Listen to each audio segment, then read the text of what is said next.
معتمر نے بیان کیا، ان سے ان کے والد سلیمان نے بیان کیا، کہا ہم سے ابو عثمان نہدی نے بیان کیا اور ان سے عبد الرحمن بن ابی بکر رضی اللہ عنہ نے بیان کیا کہ صفا والے محتاج اور غریب لوگ تھے، اور نبی کریم صلی اللہ علیہ وسلم نے ایک مرتبہ فرمایا تھا کہ جس کے گھر میں 2 آدمیوں کا کھانا ہو تو وہ ایک تیسرے کو بھی ساتھ لیتا جائے، اور جس کے گھر 4 آدمیوں کا کھانا ہو 5واں آدمی اپنے ساتھ لیتا جائے، یا چھٹے کو بھی، یا آپ نے اسی طرح کچھ فرمایا۔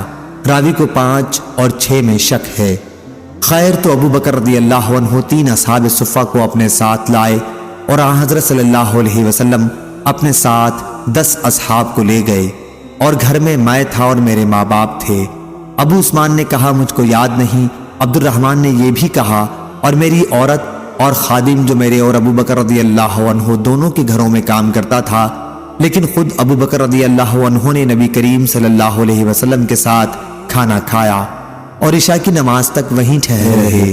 مہمانوں کو پہلے ہی بھیج چکے تھے، اس لیے انہیں اتنا ٹھہرنا پڑا کہ حضرت صلی اللہ علیہ وسلم نے کھانا کھا لیا۔ پھر اللہ تعالیٰ کو جتنا منظور تھا اتنا حصہ رات کا جب گزر گیا تو آپ گھر واپس آئے۔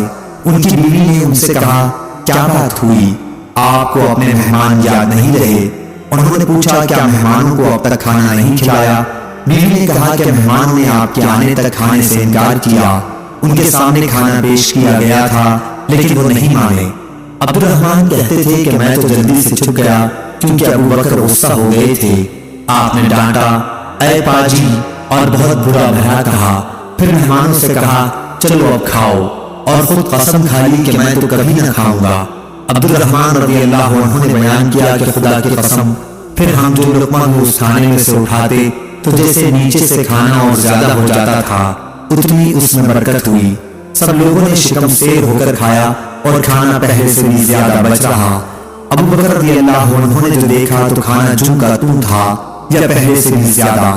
اس پر انہوں نے اپنی بیوی سے کہا اے بنی فراس کی بہن دیکھو تو یہ کیا معاملہ ہوا؟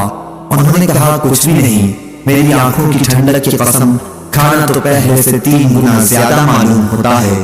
پھر وہ کھانا ابو بکر رضی اللہ عنہ نے بھی کھایا اور فرمایا کہ یہ میرا قسم کھانا تو شیطان کا اغوا تھا۔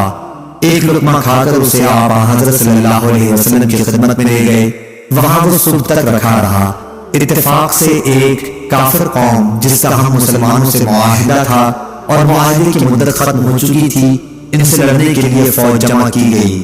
پھر ہم 12 گروہ ہو گئے اور ہر آدمی کے ساتھ کتنے آدمی تھے خدا معلوم، مگر اتنا ضرور معلوم ہے کہ آپ نے نقیبوں کو لشکر والوں کے ساتھ بھیجا۔ حاصل یہ کہ فوج والوں نے اس میں سے کھایا، یا عبد الرحمن نے کچھ ایسا ہی کہا۔ صحیح بخاری حدیث نمبر 3581۔